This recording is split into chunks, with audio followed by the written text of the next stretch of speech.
Hello everyone, welcome to my YouTube channel. आज के class में हम लोग डिस्कस करने वाले हैं डेप्थ ऑफ न्यूट्रल एक्सिस के बारे में।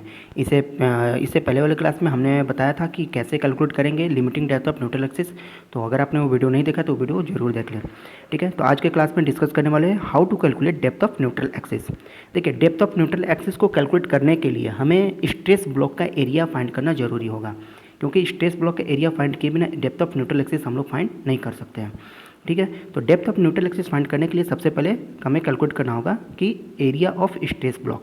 जब हमने एजम्पशन का क्लास इसमें बताया था कि एजम्पशन में पहला एजम्पशन कहा था कि plane section remains plane after bending, bending के बाद भी सेक्शन हमारा प्लेन रहता है, भले इंक्लाइंड हो जाता है। दूसरा एजम्पशन क्या कहा था कि उसमें मैक्सिमम स्ट्रेन जो होता है कंक्रीट में 0.0035 होता है।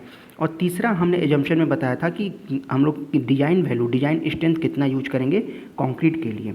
ठीक है, तो कुछ ग्राफ हमने दिखाया था, तो वही तीसरे एजम्पशन पर बेस्ड है। तीसरा एजम्पशन पर बेस्ड होता है एरिया ऑफ स्ट्रेस ब्लॉक। ये एरिया ऑफ स्ट्रेस ब्लॉक जो आप देख रहे हैं, ये तीसरा एजम्पशन पर बेस्ड होता है। ठीक है, तो एक बार तीसरा एजम्पशन हम लोग रिपीट कर लेते हैं कि तीसरा एजम्पशन होता क्या है। फिर से हम लोग इसके बारे में डिटेल्स में देखेंगे कि तीसरा एजम्पशन के बाद क्या है। तीसरा एजम्पशन हमारा क्या था कि जो स्ट्रेन डायग्राम था हमारा, कहता था कंक्रीट का स्ट्रेस स्ट्रेन डायग्राम, कि हमारा एक्चुअल कर्व हमारा कुछ इस तरह से जाता था। स्ट्रेस जितना लगाते थे उतना स्ट्रेन मिलता था, पहले लीनियर होता था, बाद में पैराबोलिक होता था, उसके बाद अल्टीमेट के बाद ये हमारा फ्रैक्चर पॉइंट पे आ जाता था। लेकिन IS 456 क्या कहता था कि नहीं, ये कुछ दूर तक पैराबोलिक होता है, उसके बाद ये स्ट्रेट लाइन में बदल जाता है, जिसका हमने कहा था कि कंक्रीट के लिए अपना कैरेक्टरिस्टिक्स करवाता है। ये कैरेक्टरिस्टिक्स अब जिसको हम डिजाइन में यूज नहीं करते हैं। एंड उसके बाद हमको एक और कर्व मिलता है जिसको डिजाइन कर्व के लिए यूज किया गया था एज पर IS 456 में। ये सभी डिटेल्स हम लोग देख चुके हैं एजम्पशन में। तो यही इसी के बेस्ड पर हमारा बनता है स्ट्रेस ब्लॉक डायग्राम। इसी के बेस्ड पर बनेगा क्या, स्ट्रेस ब्लॉक डायग्राम। मतलब कि कंक्रीट में कुछ दूर तक ये पैराबोलिक शेप बनेगा, उसके बाद ये स्ट्रेट लाइन बन जाता है। ठीक है, डिजाइन स्टेज जो हम लोग यूज किए थे, डिजाइन स्टेज जो यूज किए थे कितना था, 0.45 FC। याद रखेंगे, ये हमारा डिजाइन स्ट्रेंथ ऑफ कंक्रीट है। कंक्रीट का अपना खुद का स्ट्रेंथ जो स्ट्रक्चर में कंक्रीट लगा होता है, खुद का स्ट्रेंथ उसका होता है 0.67 FC। जब इसमें फैक्टर ऑफ सेफ्टी से डिवाइड देते हैं तब ये वैल्यू हमें मिलता है 0.45 FC। ठीक है, तो चलते हैं हम लोग अपने स्ट्रेस ब्लॉक डायग्राम पर, जहाँ से हमको एनालिसिस करके उसका एरिया का वैल्यू कैलकुलेट करना है। ठीक है, तो उसके बाद हम लोग देखते हैं कि देखिए, ये हमारा स्ट्रेन डायग्राम था, कंक्रीट का स्ट्रेन डायग्राम, जिसके बारे में भली भांति सब लोग परिचित हो चुके होंगे अब तक कि कंक्रीट में जो हमारा एजम्पशन कहता है कि मैक्सिमम स्ट्रेन देना है वो 0.0035 दे सकते हैं, और मिनिमम जहाँ से ये शुरू होता है वो होता है 0.002। ठीक है, ये सभी हम लोग देख चुके हैं एजम्पशन में। तो ये हमारा आ गया एजम्पशन, किसका, पहला एजम्पशन था, और उसके बेस्ड पर ये जो बना है इसको कहा जाता है स्ट्रेन डायग्राम। इस डायग्राम को कहा जाता है स्ट्रेन डायग्राम। ये हमारा stress block diagram, stress block diagram इस डायग्राम को कहते हैं। इस डायग्राम में हम ये देख सकते हैं कि कंक्रीट में मिनिमम कंप्रेसिव स्ट्रेंथ कितना हम लोग यूज किए थे, 0.002। आप देखे होंगे जहाँ से पैराबोलिक हुआ और उसके बाद से जहाँ स्ट्रेट लाइन होना शुरू होता है, तो स्टार्टिंग पॉइंट जहाँ पर आता है ये 0.002 होता है। ठीक है, और मैक्सिमम जहाँ तक आता है ये 0.035 आता है। ठीक है, तो वही चीज़ को दिखाया गया है कि जहाँ तक ये स्ट्रेट लाइन आता है, जहाँ तक ये पैराबोलिक होना शुरू होता है वो 0.002 हो जाता है। तो ये वो लाइन है जहाँ से हमको स्ट्रेट लाइन मिलना शुरू होता है। ठीक है, 0.002 जो पॉइंट था हमारा, यानी कि value of strain in concrete, वो वैल्यू है कंक्रीट में स्ट्रेन का जहाँ से स्ट्रेट लाइन आना शुरू हो जाता है। मतलब जितना स्ट्रेस लगाएं वहाँ पर, इसका मतलब क्या हो गया, देखिए हमारे को कर्व मिला था किसमें, स्ट्रेस में और स्ट्रेन में। मतलब क्या कि पहले पैराबोलिक वेरिएशन होता है, उसके बाद ये स्ट्रेट लाइन आ जाता है। मतलब क्या कि स्ट्रेन यहाँ पर कांस्टेंट हो जाता है, स्ट्रेन क्या हो जाता है, कांस्टेंट हो जाता है। कितना, मिनिमम पहले स्टार्ट होता है 0.002 पर, 0.002 जब हम स्ट्रेन अप्लाई करते हैं, उसके बाद जो स्ट्रेस का वैल्यू, स्ट्रेन नहीं कांस्टेंट होता है, स्ट्रेस यहाँ पर कांस्टेंट आ जाता है। स्ट्रेन हम कितना भी बढ़ा लें तो वो 0.002 के बाद से वो हमें कांस्टेंट वैल्यू देखने को मिलता है। तो स्ट्रेस यहाँ पर क्या होता है, लीनियर फॉर्मेशन देता है। ठीक है, तो वही चीज़ को यहाँ दिखाया गया है कि 0.002 पर जब हमारी लाइन स्टार्ट होती है इस वैल्यू पर, स्ट्रेन पर, तो उसके बाद से हमको स्ट्रेस कितना भी हम अप्लाई कर लें, वो स्ट्रेन कितना भी अप्लाई कर लें, हमको स्ट्रेस की वैल्यू एक कांस्टेंट मिलता है। मतलब सेम वैल्यू वहाँ पर रिपीट होते जाता है। ठीक है। तो जो 0.002 से 0.035 का जो वैल्यू था वो क्या था, स्ट्रेट लाइन था, वो क्या था, स्ट्रेट लाइन था। तो उस समय वो स्ट्रेट लाइन को ड्रॉ यहाँ किए हुए हैं एंड 0.002 से 0 तक ओरिजिन का जो वैल्यू होता था वो एक पैराबोलिक लाइन होता था, तो वो हमने यहाँ पर पैराबोलिक लाइन को शो किया हुआ है। तो उम्मीद है आपको ये समझ में आया होगा कि जो डायग्राम है स्ट्रेस ब्लॉक डायग्राम का कैसे ड्रॉ किया गया है। मैं फिर से अगर रिपीट करना चाहूँ तो देखिए, पहले हमने एजम्पशन नंबर 3 में क्या देखा था कि एरिया हमने कर्व ड्रॉ किया था किसका, स्ट्रेस में और स्ट्रेन में, स्ट्रेस और स्ट्रेन में कर्व ड्रॉ किए थे। तो डिजाइन कर्व जो कंक्रीट का था एज पर IS 456 में वो क्या बताता था कि जब हम स्ट्रेस और स्ट्रेन दोनों अप्लाई करते हैं किसी कंक्रीट पर तो पहले ये पहले पैराबोलिक वेरिएशन देखने को मिलता है। ठीक है, मतलब कि जितना स्ट्रेस अप्लाई करते हैं तो उतना स्ट्रेन मिलता है, या फिर वो उसमें वेरिएशन हमें मिलता है, कभी स्ट्रेन ज़्यादा होता है स्ट्रेस अप्लाई करते जाने पर।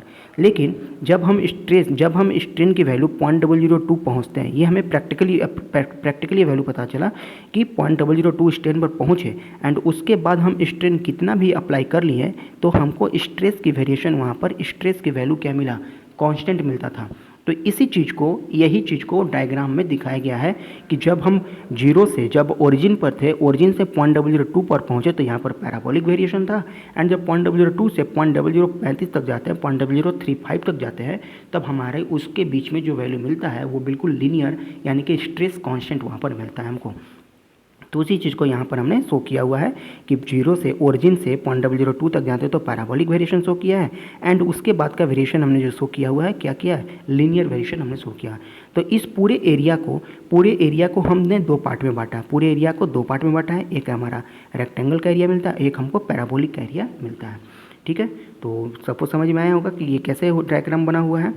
ठीक है, अब देखिए इसकी वैल्यू को यहाँ तक लिखने की बात है तो हमने क्या लिखा, डिजाइन कर्व जो था लीनियर वेरिएशन वाला, उसमें डिजाइन की वैल्यू कितनी थी, 0.45 एफसी के। ये कैसे आया था, तो जो कंक्रीट का कैरेक्टरिस्टिक कब बना था उसमें फैक्टर ऑफ सेफ्टी से डिवाइड दिए थे, तब जाकर के ये वैल्यू मिला था, मतलब कि कुछ इस तरह की वैल्यू बनी थी। ठीक है, तब उससे ये मिला था 0.45 एफसी के, तो इसकी वैल्यू आ गई।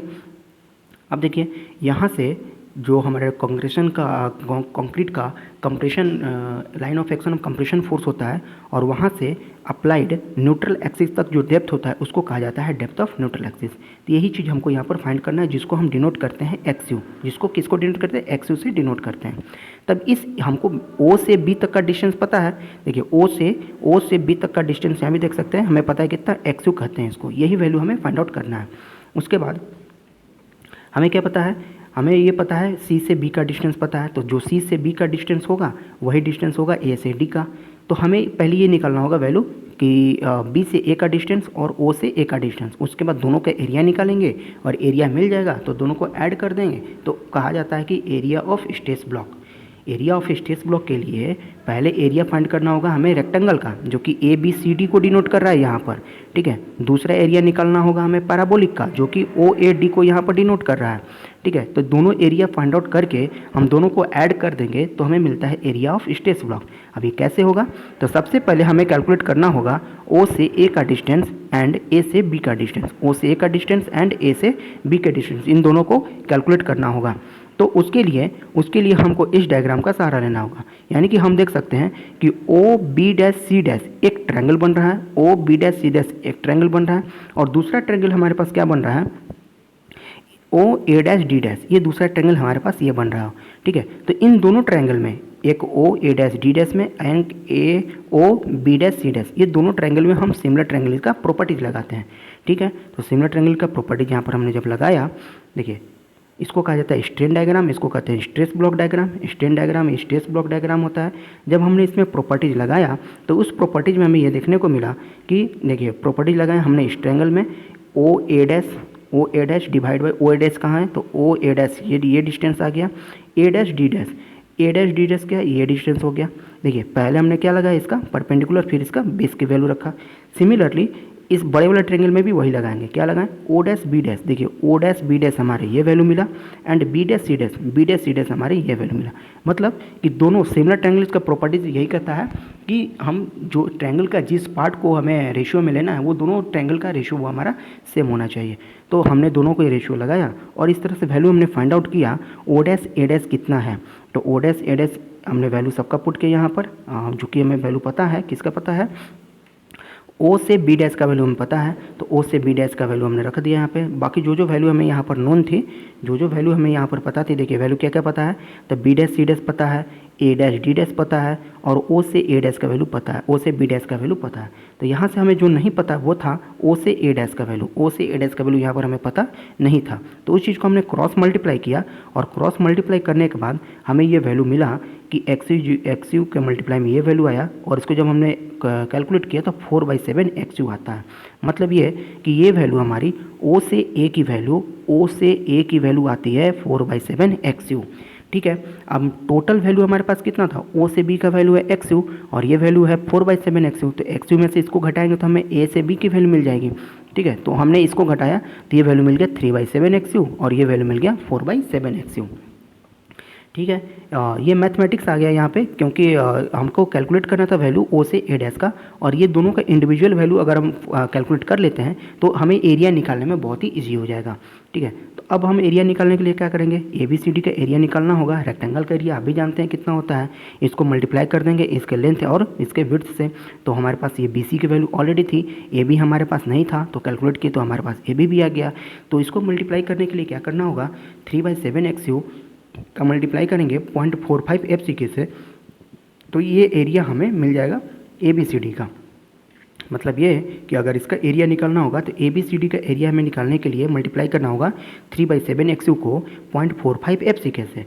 ठीक है, और उसके बाद हमें एरिया निकालना होगा ओ ए डी का, जो कि ये पैराबोलिक है। पैराबोला का एरिया क्या होता है, तो पैराबोला का एरिया देखिए हमने लिखा हुआ है, पैराबोला का एरिया 2/3 ऑफ पैराबोला के एरिया के लिए 2/3 ऑफ इन दोनों साइड का मल्टीप्लाई, मतलब दोनों साइड का मल्टीप्लाई मतलब बेस इंटू जो भी हाइट है इसका, तो उसके लिए हम इसका मल्टीप्लाई करेंगे 2/3 के रिस्पेक्ट में। 2/3 का मल्टीप्लाई होगा इसके बेस इंटू में हाइट के लिए। ठीक है, तो कितना है इसका बेस, देखिए हाइट आ गया 4/7 एक्स यू, और बेस कितना है 0.45 एफ सी के। तो इसका इन दोनों का मल्टीप्लाई करने के लिए रेक्टेंगल का एरिया निकालने के लिए क्या किए, 3/7 एक्स यू का मल्टीप्लाई किया 0.45 से, और पैराबोला का एरिया निकालने के लिए क्या किए, हमने मल्टीप्लाई किया 4/7 एक्स यू और इंटू 0.47 एफ सी के को 2/3 से। तो इसको जब मल्टीप्लाई किए, देखिए हमने लिखा हुआ है यहाँ पे एरिया ऑफ स्ट्रेस ब्लॉक, पहले ये पैराबोला का एरिया है 2/3 of area and area of A B C D A, तो ये एक रेक्टेंगल का एरिया है। ये आ गया हमारे पास पैराबोला का एरिया, और ये आ गया एक रेक्टेंगल का एरिया। तो दोनों के एरिया को हमने कैलकुलेट किया तो हमारे पास जो वैल्यू मिला, ये मिला 0.36 एफ सी के एक्स यू। ये हमारे पास एरिया ऑफ स्ट्रेस ब्लॉक की वैल्यू मिल जाती है। ठीक है, हमारे पास जो वैल्यू मिला 0.36 एफ सी के एक्स यू, आप खुद से भी कैलकुलेट कर सकते हैं। एक पैराबोला का एरिया है, यहाँ पे पैराबोला है 2/3 है जो भी उसका बेस है और उसके हाइट का, और एरिया है हमारा किसका, तो ये एरिया है रेक्टेंगल का, जो कि हाइट इंटू विड्थ का होता है, एल इंटू बी कुछ भी करें, जो हमारे पास डाटा अवेलेबल है। ठीक है, इन दोनों को हमने जब ऐड किया तो हमारे पास वैल्यू मिला 0.36 एफ सी के एक्स यू। इस वैल्यू को कहा जाता है area of stress block. Area of stress block, देखिए एग्जाम में क्वेश्चन आपसे पूछा क्या जाता है, एग्जाम में क्वेश्चन आपसे इस तो घुमा के पूछ सकता है कि जब हम फैक्टर ऑफ सेफ्टी, यहाँ पर जब फैक्टर ऑफ सेफ्टी कितना लिया गया 1.5, कहेगा फैक्टर ऑफ सेफ्टी 1.5 की जगह पर 1 यूज करेंगे तब इस एरिया ऑफ स्ट्रेस ब्लॉक की वैल्यू क्या होगी। तो याद रखेंगे वैल्यू बदल जाएगा, जहाँ पर ये 0.45 यूज हुआ है वहाँ पर 0.67 यूज होगा। तो ये एरिया के वैल्यू में चेंजेज पॉसिबल हैं, तो उस समय आप उसको अपने अकॉर्डिंग चेंज कर सकते हैं। तो हमारे पास जो एरिया ऑफ स्ट्रेस ब्लॉक मिला, ये मिला 0.36 एफ सी के एक्स यू की वैल्यू। अब इसका यूज हम लोग कैसे करेंगे डेप्थ ऑफ न्यूट्रल एक्सिस निकालने में, तो हम उसके बारे में डिटेल्स में बात करें। देखिए न्यूट्रल ऑफ डेप्थ इसका निकालने के लिए, डेप्थ होता क्या है कि जहाँ से हमारे टॉप की वैल्यू जो होती है कंप्रेशन फाइबर से एंड उसके न्यूट्रल एक्सिस का डेप्थ को कहा जाता है डेप्थ ऑफ न्यूट्रल एक्सिस। तो उसकी वैल्यू को आइडेंटिफाई करने के लिए हमें करना क्या होगा, जितना कंप्रेशन फोर्स इस पर अप्लाई हो रहा है, हम जानते हैं कि कंप्रेशन अप्लाई होता है टॉप में एंड बॉटम में होता है टेंशन अप्लाई। न्यूट्रल एक्सिस के टॉप पे कंप्रेशन अप्लाई होता है एंड न्यूट्रल एक्सिस के बॉटम में टेंशन फोर्स अप्लाई होता है। तो इन दोनों फोर्स को हमको इक्वेट करना होता है। कंप्रेशन को इक्वेट करेंगे किसके, टेंशन के। तो जब हम इक्वेट करते हैं, देखिए यहाँ पर आपके सामने जो डायग्राम आप देख रहे हैं, यहाँ पर दोनों डायग्राम बनाए गए, ये है स्ट्रेन डायग्राम और ये है स्ट्रेस ब्लॉक डायग्राम। ठीक है, स्ट्रेन डायग्राम और ये स्ट्रेस ब्लॉक डायग्राम। अभी हमने इसका एनालिसिस किया और बताया कि स्ट्रेस कितना मैक्सिमम कंक्रीट में स्ट्रेन कितना अप्लाई होना चाहिए 0.0035, और ये टेंसाइल स्ट्रेन है कि स्टील में कितना अप्लाई होना चाहिए, तो 0.02 प्लस 0.87 FY बटा में ES। जबकि हम स्ट्रेस की बात कर लें तो 0.45 FCK इसका डिजाइन स्ट्रेस आता है, डिजाइन स्ट्रेंथ, एंड जब स्टील की बात करते हैं 0.87 FY ये आ जाता है। ठीक है, तो जो हमने एरिया ऑफ स्ट्रेस ब्लॉक यहाँ पर फाइंड आउट किया था, एरिया ऑफ स्ट्रेस ब्लॉक हमने फाइंड आउट किया था 0.36 FCK XU, 0.36 FCK XU हमने फाइंड आउट किया था। और इसके विड्थ के साथ में कंप्रेशन फोर्स टोटल क्या होता है, टोटल कंप्रेशन फोर्स जब हम फाइंड कर रहे होते हैं तो टोटल कंप्रेशन फोर्स उसके पूरे विड्थ पर अप्लाई होता है, तो इसलिए इसके विड्थ के साथ में मल्टीप्लाई हम लोग कर दिए यहाँ पे। ठीक है, to calculate position of neutral axis net compressive is equal to net tensile force. Neutral axis को कैलकुलेट करने के लिए हमें नेट कंप्रेसिव फोर्स को नेट टेंसाइल फोर्स के बराबर करना होता है। तो हमारे पास जो वैल्यू कैलकुलेट किया हुआ था एरिया ऑफ स्ट्रेस ब्लॉक का 0.36 FCK XU, और जो हमारे पास टेंसाइल स्ट्रेंथ जो लगता है टेंसाइल, उसकी वैल्यू कितनी आती है 0.87 FY इंटू में AST, जहाँ AST होता है एरिया ऑफ रेनफोर्समेंट, एंड यहाँ पर हमको क्या मिला, एरिया ऑफ स्ट्रेस ब्लॉक। तो दोनों को जब हम इक्वेट करते हैं तो यहाँ पर देख सकते हैं कि हम यहाँ से XU क्या है, XU को हम यहाँ से कैलकुलेट कर सकते हैं।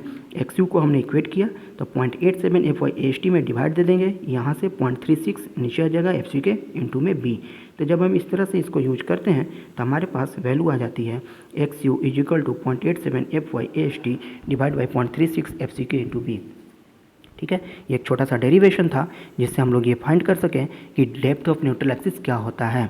इससे पहले हमने बताया था कि डेप्थ ऑफ एक होता है XU लिमिटेड, जिसको कहा जाता है limiting depth of neutral axis, हमने यहाँ पर फाइंड किया XU जिसको कहा जाता है डेप्थ ऑफ न्यूट्रल एक्सिस। इसके लिए वैल्यू हमने कैलकुलेट किया based on data given as per IS 456, और ये हमने कैलकुलेट किया जो हमारे पास एक्चुअल में रिजल्ट आता है। ठीक है, तो ये दोनों में अलग अलग चीज़ें हैं, क्वेश्चन आपको जैसा पूछेगा उसके अकॉर्डिंग आपको सॉल्व करना है। ठीक है, तो ये थे आज के क्लास में। हमने आज जाना कि डेप्थ ऑफ न्यूट्रल एक्सिस कैसे फाइंड करते हैं। इससे पहले वाले वीडियो में हमने बताया था कि डेप्थ ऑफ न्यूट्रल एक्सिस जो limiting depth of neutral axis है उसको कैसे हम लोग कैलकुलेट करते हैं। ठीक है, तो आज के लिए बस इतना ही, मिलते हैं नेक्स्ट क्लास में, तब तक के लिए जय हिंद।